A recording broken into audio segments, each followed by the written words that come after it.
I'm gonna learn you something today. This is how the lumber industry works. A guy buys some land to build a house. It's covered in trees. He calls a logger to knock down all the trees. The logger purchases the logs from the landowner by the board foot. Now, a board foot is this. It's 12 inches by 12 inches by an inch thick. And the logs are purchased by how many board feet fit in one log. And they tell that by a scale. So this is the international log scale. This tells you how many board feet are in each log.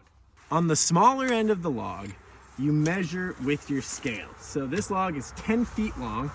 So we look at the 10 and we go to where the log stops. So it's the second line. There's 80 board feet in this log. This means there are 80 of these squares inside of this log. So the price per board foot determines on the species of wood and the economy. It fluctuates per species, just like everything else in our market does. For this example, we are going to use nice, easy numbers. The landowner sells the logs to the logger for, let's say, $1 a board foot. The loggers sell their logs that they bought for $1 a board foot to sawmills for $1.50 a board foot. A sawmill is a giant saw that is able to cut logs into dimensional lumber. Here's mine. Now the sawmill has purchased logs for $1.50 a board foot. They have costs like gas, saw blades, labor, things like that. So the cost goes up for the sawmill. Now the sawmill will have $1.80 invested into each board foot. Sawmills don't cut 12-inch squares and sell them like this. Now, how do you figure out how many of these squares can fit in, say, a 2x4?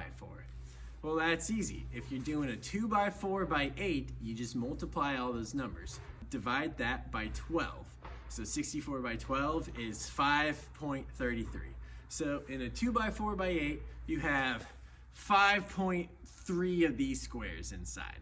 And now the sawmill will ship the wood out to a wholesaler, lumberyard, fence companies, things like that.